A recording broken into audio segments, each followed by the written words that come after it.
Hello दोस्तों, मैं आप सबका स्टडी आईक्यू के प्लेटफॉर्म पर स्वागत करता हूं। दोस्तों, जैसा कि जानते हैं, हम इस सीरीज़ में रोज़ एक टॉपिक लेकर आते हैं और उस टॉपिक को डिस्क्रिप्टिव आंसर राइटिंग के पर्सपेक्टिव के हिसाब से पढ़ते हैं। तो चलिए, आज हम लोग एक टॉपिक पढ़ने वाले। वो टॉपिक का टाइटल है दोस्तों, why can't some people digest milk. यानी आप समझ गए होंगे, आज हम लोग ना लैक्टोज इंटॉलरेंस यानी जो लोग मिल्क को डाइजेस्ट नहीं कर पाते, उन्हें जो डिसऑर्डर होता है उसे लैक्टोज इंटॉलरेंस बोलते हैं, उसी के बारे में पढ़ने वाले हैं।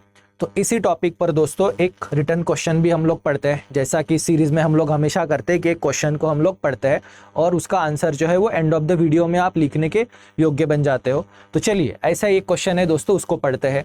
तो क्वेश्चन है दोस्तों, explain a physiological basis of lactose intolerance. यहाँ पे हमें उसका फिजियोलॉजिकल बेसिस बताना है कि लैक्टोज के डाइजेशन में कौन से एंजाइम काम करते हैं और इसका डाइजेशन कहाँ पे होता है, और ये लैक्टोज इंटॉलरेंस डेवलप होने के पीछे कौन से एंजाइम्स रिस्पॉन्सिबल होते हैं। साथ ही में दोस्तों, discuss a genetic and environmental factors influencing it's prevalence in a different population. तो जैसे ये क्वेश्चन पढ़कर भी आप समझ गए होंगे कि लैक्टोज इंटॉलरेंस जो है ये डिफरेंट पॉपुलेशन में डिफरेंट परसेंट में पाया जाता है। अब हम लोग इसमें देखेंगे कि ये बहुत ही रेयर कंडीशन है या बहुत ही नॉर्मल कंडीशन है। तो चलिए दोस्तों, इस टॉपिक की हम लोग शुरुआत करते हैं। तो जो दोस्तों सबसे पहले हमें जो समझना है वो है ये लैक्टोज इंटॉलरेंस कैसे डेवलप होता है। तो दोस्तों, मिल्क जो होता है, मिल्क के प्रोडक्ट में एक कार्बोहाइड्रेट होता है, एक शुगर होता है जिसे बोला जाता है लैक्टोज। ये मिल्क में एक कार्बोहाइड्रेट होता है, शुगर होता है, और इसका डाइजेशन जो है, इसका डाइजेशन होता है हमारे स्मॉल इंटेस्टाइन में। अब हमारे स्मॉल इंटेस्टाइन में लैक्टोज को डाइजेस्ट करने के लिए एक एंजाइम को सीक्रेट किया जाता है।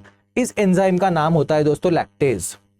इसको याद रखिएगा, हमारे स्मॉल इंटेस्टाइन की जो वॉल्स है वो एक एंजाइम सीक्रेट करती है, उसका नाम है लैक्टेज।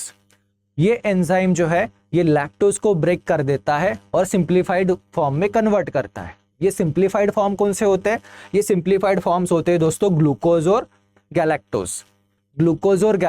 इन शॉर्ट, मिल्क में जो लैक्टोज होता है, जो कार्बोहाइड्रेट है, जो शुगर है, उसे हमारे स्मॉल इंटेस्टाइन में जो एक एंजाइम होता है लैक्टेज, उसे ब्रेक कर देता है सिंपल फॉर्म में ग्लूकोज और लैक्टेज, जिसे हमारी बॉडी यूटिलाइज कर लेती है।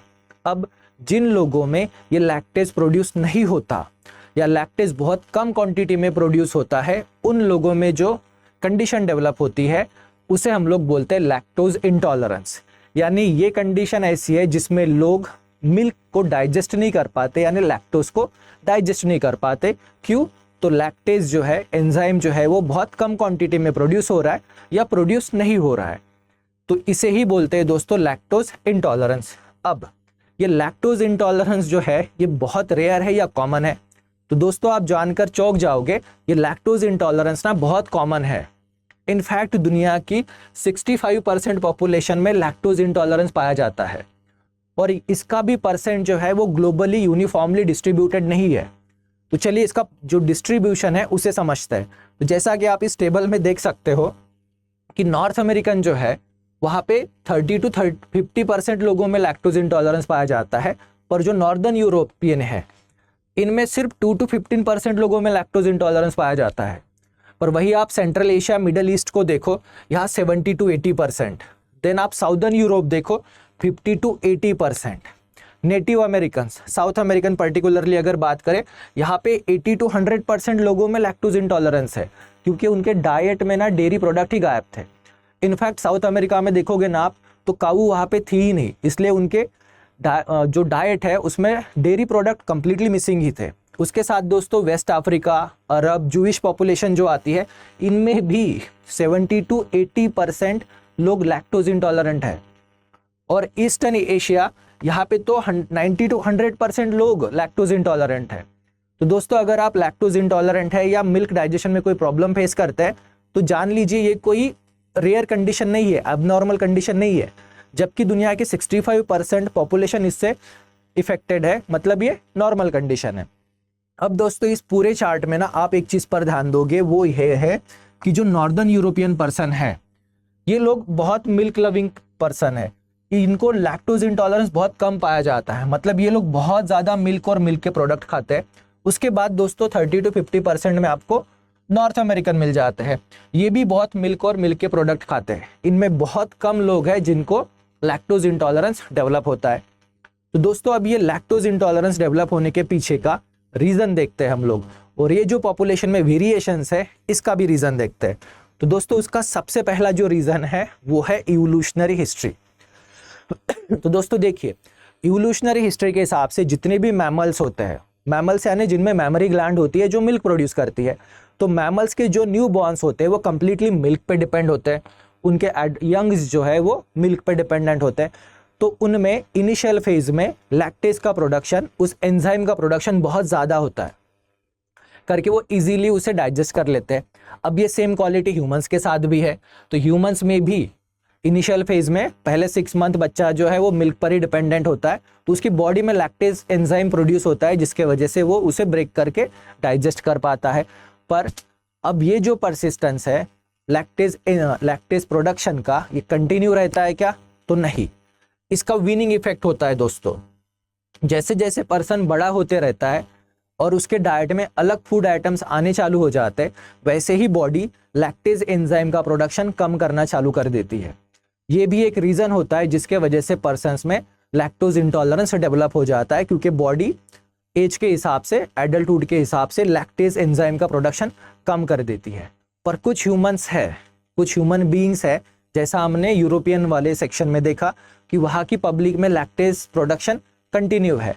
तो ये अडाप्टेशन भी हुआ है कुछ ज्योग्राफिकल एरियाज में। ह्यूमन बीइंग्स जो है इन्होंने लैक्टेज को प्रोड्यूस करने की जो एबिलिटी है उसको रेजिस्ट किया है, ओके, परसिस्ट किया है।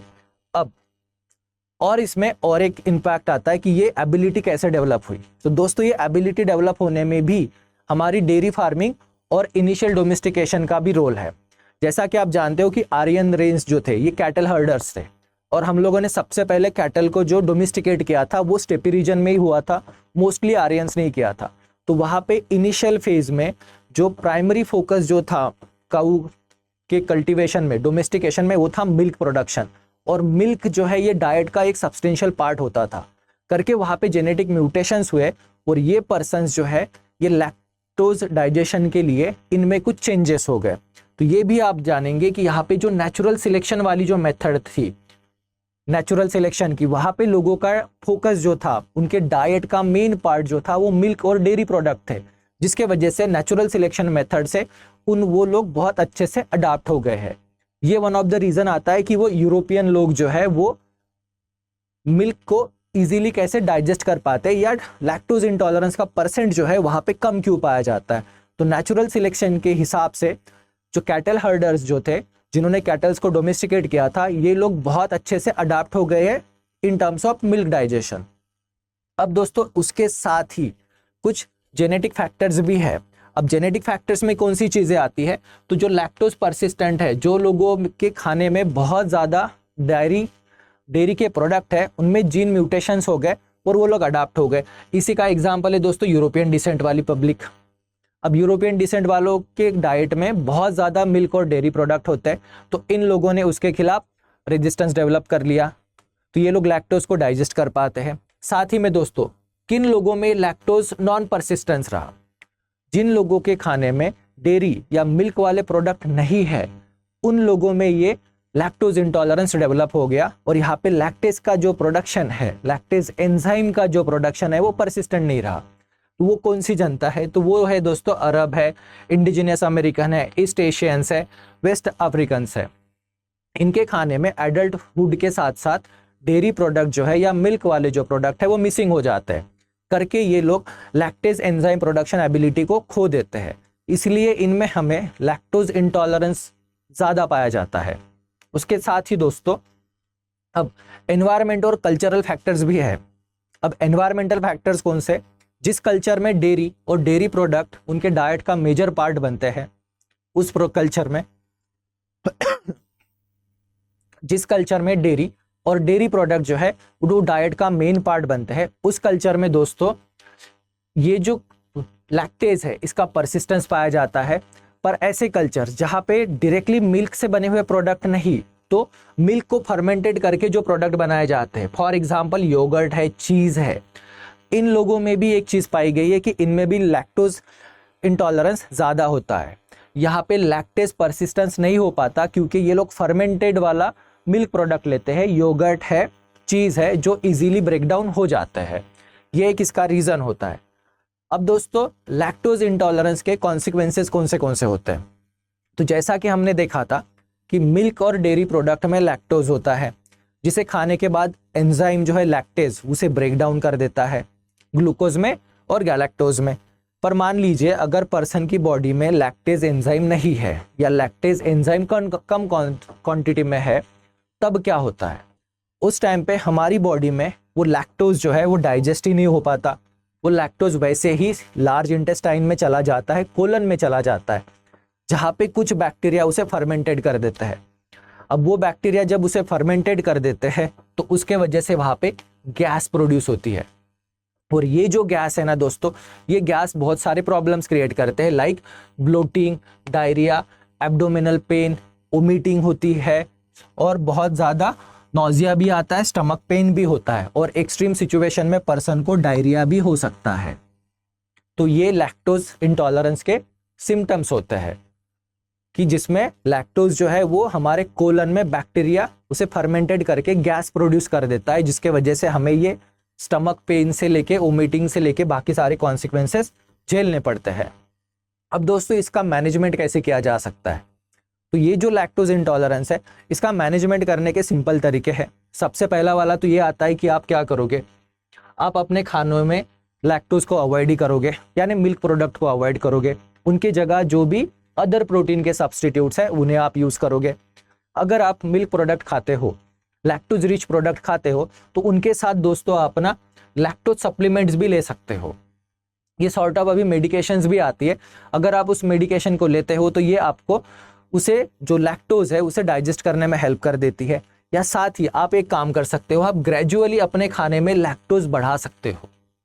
ग्रेजुअली आप धीरे धीरे करके अपने डाइट हैबिट में अगर डेयरी और मिल्क प्रोडक्ट अगर बढ़ाते हो तो बॉडी जो है वो लैक्टेज प्रोडक्शन की एबिलिटी रीगेन कर लेती है। साथ ही दोस्तों आप प्रोबायोटिक्स की भी ट्रीटमेंट ले सकते हो। तो ये थे दोस्तों आज लैक्टोज को मैनेज करने के तरीके।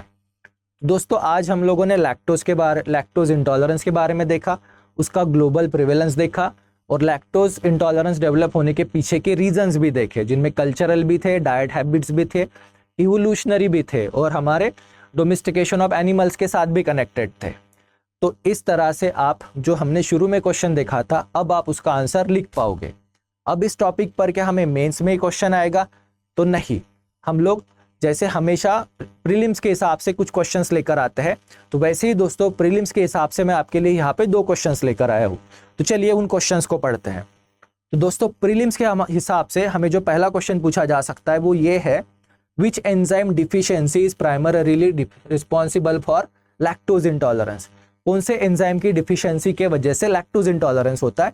तो दोस्तों lipase, lactose, amylase, protease. Answer क्या है दोस्तों इसका आंसर है lactose. Okay, then second question, ये भी प्रीलिम्स के हिसाब से इंपॉर्टेंट है कि which one of following statement about lactose intolerance is true? कौन सा स्टेटमेंट लैक्टोज इंटॉलरेंस के बारे में ट्रू है? तो पहला स्टेटमेंट है it is a allergic reaction to milk protein. Second है it is a digestive issue cause by the inability to break down lactose sugar. Third है it can be completely cured with medication. Fourth है it only affect infants. दोस्तों इसका answer आप जानते हो, इसका answer है बी। तो आज के इस वीडियो सेशन में बस इतना ही था।